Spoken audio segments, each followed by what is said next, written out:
नमस्कार साथियों, मैं रोहित राज आप सबका स्वागत करता हूं राज क्लासेस पे।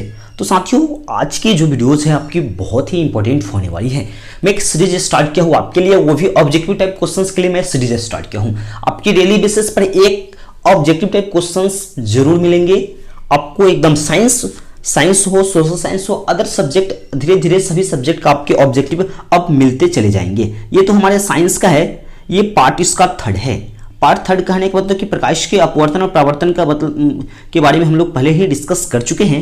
इसमें हम लोग बात करेंगे अगले चैप्टर मानव नेत्र एवं रंग बिरंगे संसार। इसी चैप्टर के ऑब्जेक्टिव क्वेश्चंस मैं डेली बाय डेली आपकी बीसी ऑब्जेक्टिव टाइप क्वेश्चंस बहुत ही महत्वपूर्ण क्वेश्चन है, इसी के बारे में हम लोग डेली बेसिस पर बात करते रहेंगे। बहुत ही इंपॉर्टेंट आपका ये ऑब्जेक्टिव टाइप क्वेश्चन आपके बोर्ड एग्जाम 2021 के लिए और अदर भी आने वाली आगामी जितनी भी बोर्ड परीक्षा है क्लास 10 की, वो भी बिहार बोर्ड के लिए, सभी के लिए बहुत ही इंपॉर्टेंट है। तो चलिए हम लोग पहला क्वेश्चन को देख लेते हैं। पहला नंबर क्वेश्चन क्या है, सामान्य नेत्र के लिए दूर बिंदु क्या होती है। जो सामान्य नेत्र होती है उसके लिए दूर बिंदु क्या होती है, पहला नंबर क्वेश्चन है। जो सामान्य नेत्र है उसके लिए दूर बिंदु क्या होती है। तो ऑप्शन हमारे पास आता है, फर्स्ट में ऑप्शन है 25 मीटर, दूसरा है 25 सेंटीमीटर, तीसरा ऑप्शन है 25 मिलीमीटर और जो लास्ट वाला ऑप्शन है क्या है, अनंत है। तो यानी स्वस्थ मानव यानी मानव नेत्र के लिए दूर बिंदु कितनी होती है, तो अनंत होती है। ऑप्शन क्या हो जाएगा, तो ऑप्शन डी वाला इसका सही आंसर हो जाएगा। क्वेश्चन नंबर 2 क्या है, अभिनेत्र लेंस की फोकस दूरी में परिवर्तन किया जाता है। जो अभिनेत्र लेंस है उसको फोकस दूरी में परिवर्तित किया जाता है तो किसके द्वारा किया जाता है। तो ऑप्शन पहला नंबर ऑप्शन है पुतली के द्वारा, दूसरा दृष्टिपटल, तीसरा ऑप्शन है पक्षमाभि के द्वारा, चौथा ऑप्शन है परितारिका का द्वारा। तो इसका एकदम राइट एकदम बहुत अच्छी प्रकार से आंसर हम बता रहा हूं आपको, बहुत ही आपको इंपॉर्टेंट है, आपकी बोर्ड एग्जाम के लिए बहुत इंपॉर्टेंट है। ये सारी क्वेश्चन मैं एकदम चुनिंदा क्वेश्चन आपके लिए लेकर आया हूं साथियों। तो इसका ऑप्शन हो जाएगा, ऑप्शन क्या हो जाएगा, ऑप्शन सी पक्षमाभि के द्वारा।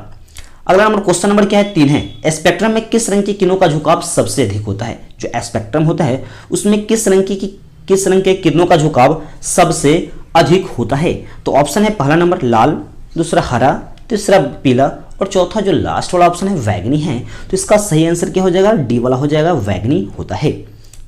4 नंबर क्वेश्चन क्या है, स्पेक्ट्रम प्राप्त करने के लिए किसका उपयोग होता है। यानी स्पेक्ट्रम जो हम प्राप्त करते हैं तो उसमें किस चीज का, यानी कोई भी जो वस्तु है उसका बताना है कि कौन सा वस्तु का हम लोग उपयोग करते हैं, चाहे किस चीज का हम लोग उपयोग करते हैं।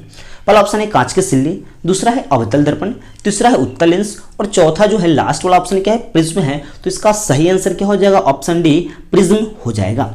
क्वेश्चन नंबर 5 देख लेते हैं, जो नेत्र निकट की वस्तु को साफ नहीं देख सकता है, यानी कह रहा है कि वैसा नेत्र जो निकट की वस्तु को साफ नहीं देख पाता है उस नेत्र में कौन सा दोष होता है। जो निकट की वस्तु को स्पष्ट रूप से नहीं देखता है उसमें कौन सा दोष होता है। पहला ऑप्शन है दूरदृष्टि दोष, दूसरा है निकट दृष्टि दोष, तीसरा ऑप्शन है जरा दृष्टि दोष और चौथा है वर्णार्धता, यानी वर्णार्धता दृष्टि दोष में आता है। तो इसका सही वाला आंसर क्या हो जाएगा, ऑप्शन ए हो जाएगा, दूरदृष्टि दोष हो जाएगा। चलिए क्वेश्चन नंबर अब आता है हमारे पास 6 नंबर क्वेश्चन। क्वेश्चन नंबर 6 है क्या, क्वेश्चन नंबर 6 क्या है, मानव नेत्र में यानी मानव नेत्र में किस प्रकार का लेंस, फर्स्ट ऑप्शन है किसी प्रकार का लेंस नहीं होता है मानव नेत्र में, दूसरा ऑप्शन है अवतल लेंस होते हैं, तीसरा ऑप्शन है उत्तल लेंस होते हैं और चौथा आंसर है उत्तल दर्पण होते हैं। तो कौन सा होता है, इसका ऑप्शन सी हो जाएगा, मानव नेत्र में उत्तल लेंस होता है, ऑप्शन सी वाला हो जाएगा। अब हमारे पास क्वेश्चन नंबर आता है, क्वेश्चन नंबर कितना, क्वेश्चन नंबर 7 है क्या।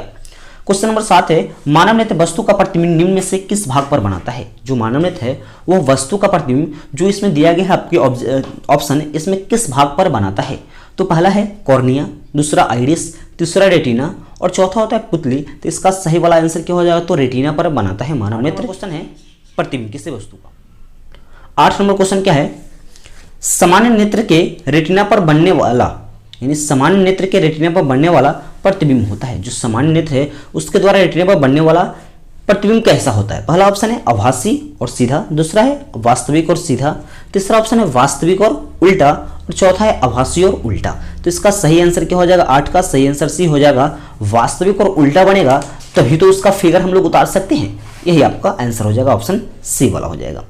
क्वेश्चन नंबर आ गया हमारे पास 9 नंबर क्वेश्चन। क्या है 9 नंबर क्वेश्चन, क्वेश्चन नंबर 9 है क्या, टिंडल प्रभाव प्रकाश की कौन सी परिघटना पर आधारित है। जो टिंडल प्रभाव है प्रकाश की कौन सी परिघटना पर आधारित होती है। तो पहला ऑप्शन है प्रकाश के प्रवर्तन, दूसरा ऑप्शन है प्रकाश का अपवर्तन, तीसरा ऑप्शन है प्रकाश का वर्ण विक्षेपन और चौथा ऑप्शन है जो लास्ट वाला है प्रकाश का प्रकीर्णन है। तो आंसर क्या हो जाएगा, ऑप्शन डी वाला हो जाएगा, प्रकाश का प्रकीर्णन हो जाएगा आंसर।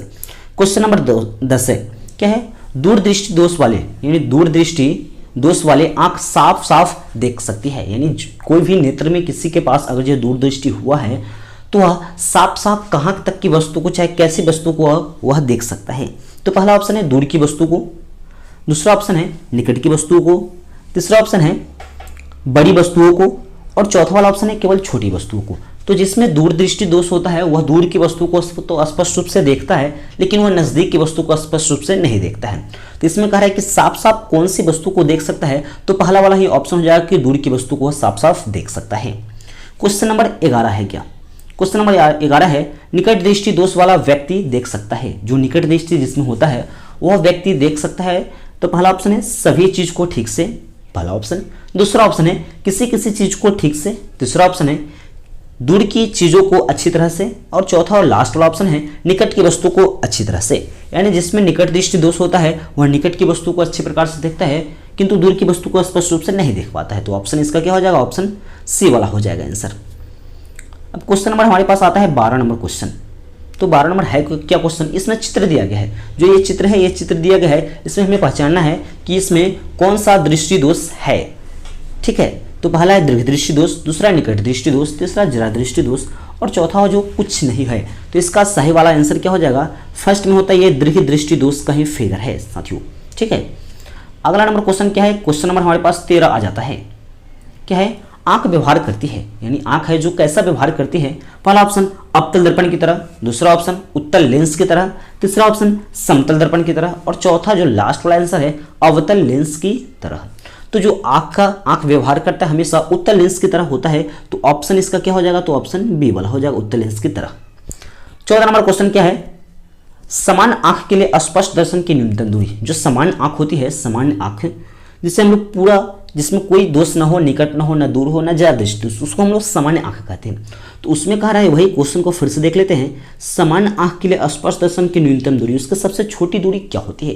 तो आप लोग जानते हो कि स्पर्श दर्शन की न्यूनतम दूरी कितना होती है, तो 25 सेंटीमीटर होता है। तो ऑप्शन क्या हो जाएगा, तो इसका ऑप्शन नंबर क्या हो जाएगा, तो ऑप्शन नंबर डी हो जाएगा, 25 सेंटीमीटर, राइट वाला आंसर। क्वेश्चन नंबर हमारे पास आ गया 15 नंबर। 15 नंबर क्वेश्चन क्या है, किसी दृष्टि दोष के निवारण के लिए किस दृष्टि दोष के निवारण के लिए अवतल लेंस का प्रयोग करते हैं। आपको बताना है किस दृष्टि दोष के निवारण के लिए हम लोग अवतल लेंस का प्रयोग करते हैं। तो जानते हैं हम लोग कि निकट दृष्टि दोष के निवारण के लिए अवतल लेंस का प्रयोग करते हैं, लेकिन ऑप्शन हमें दिया गया है, फर्स्ट है दीर्घ दृष्टि दोष, दूसरा निकट दृष्टि दोष, तीसरा अबिंदुकता और चौथा है जरा दृष्टि दोष। तो निकट दृष्टि दोष के अवतल लेंस का उपयोग निकट दृष्टि दोष के निवारण के लिए ही किया जाता है। ऑप्शन क्या हो जाएगा, तो ऑप्शन बी वाला हो जाएगा। क्वेश्चन नंबर 6 क्या है, दूर दृष्टि वाले मनुष्य के चश्मे में होता है, यानी कोई भी मनुष्य के पास अगर जो दूरदृष्टि दोष हो जाता है तो उसमें उसके चश्मे में किस प्रकार का लेंस होता है। तो दूरदृष्टि दोष वाले के लिए कौन सा लेंस होता है, तो दूरदृष्टि दोष वाले के लिए उत्तल लेंस होता है। उसके चश्मे में कौन सा लेंस, तो उत्तल लेंस होता है। क्वेश्चन नंबर क्या है हमारे पास,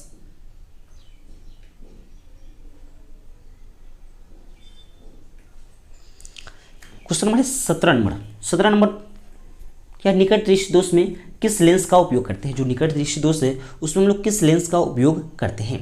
तो पहला ऑप्शन है उत्तल लेंस, दूसरा है अवतल लेंस, तीसरा है बेलनाकार लेंस, चौथा है उत्तल एवं अवतल दोनों प्रकार का लेंस, यही ऑप्शन है। तो इसका सही वाला आंसर हमारे पास क्या हो जाएगा, तो सही वाला आंसर 17 का हो जाएगा, वी निकट दृष्टि दोष के निवारण के हम लोग अवतल लेंस का उपयोग करते हैं। इसका क्वेश्चन नंबर हमारे पास आ जाता है 18 नंबर क्वेश्चन, क्या है, जरा दृष्टि दोष को दूर करने के काम में लाया गया लेंस, यानी जड़ दृष्टि दोष को इसको इस प्रकार से हम लोग समझ सकते हैं कि जड़ दृष्टि दोष को निवारण के लिए किस लेंस का हम लोग उपयोग करते हैं। तो पहला वाला ऑप्शन है उत्तल लेंस, दूसरा है अवतल लेंस यानी लेंस तो इसमें दिया है, तीसरा है बेलनाकार, चौथा है बाइफोकल लेंस। तो इसका सही वाला आंसर क्या होगा, जड़ दृष्टि दोष के निवारण के लिए हम लोग बाइफोकल या द्विफोक्सी लेंस का प्रयोग करते हैं, ऑप्शन डी हो जाएगा। प्रकाश में कितने वर्ण होते हैं, 19 नंबर क्वेश्चन है, जो श्वेत प्रकाश होता है उजला प्रकाश, उसमें कितने वर्ण होते हैं। तो आप जानते हैं कि श्वेत प्रकाश में कितने 7 वर्ण होते हैं, ऑप्शन डी वाला हो जाएगा साथियों। इसके बाद क्वेश्चन नंबर हमारे पास आता है लास्ट नंबर क्वेश्चन, क्या है, क्वेश्चन नंबर 20 है, क्या है, श्वेत प्रकाश की किरण जब किसी प्रिज्म से होकर गुजरती है, जो उजला प्रकाश है श्वेत प्रकाश जब किसी प्रिज्म से होकर गुजरती है तब जो वर्ण में सबसे अधिक विचलित होता है वह कौन सा अति है, कौन सा इसमें कलर है जो सबसे अधिक विचलित होता है। तो आप जानते हैं कि सबसे अधिक कौन सा कलर विचलित होता है, तो बैंगनी रंग का कलर सबसे ज़्यादा विचलित होता है साथियों। तो साथियों ये सभी आपकी 20 ऑब्जेक्टिव टाइप क्वेश्चन है। आपको मैं डेली बेसिस पर आपको 20 ऑब्जेक्टिव जो इंपॉर्टेंट है आपके बोर्ड एग्जाम के लिए, बहुत ही इंपॉर्टेंट है ऑब्जेक्टिव क्वेश्चन, इसी के बारे में हम लोग डेली बात करते रहेंगे। हर एक वीडियोस आपकी ऑब्जेक्टिव टाइप क्वेश्चंस की डेली बेसिस पर आपको मिलेंगे, ठीक है साथियों। तो इस वीडियो को ज़्यादा से ज़्यादा आप लोग शेयर कीजिए अपने सारे दोस्तों में, और अभी तक हमारे चैनल पर आप लोग नए हैं तो चैनल को सिर्फ सब्सक्राइब कर लीजिएगा, बेल नोटिफिकेशन को भी ऑन कर लीजिएगा, ताकि मेरे वीडियो का नोटिफिकेशन आपको सबसे पहले मिलता रहे साथियों। तो मिलते हैं नेक्स्ट वीडियो में, तब तक के लिए जय हिंद।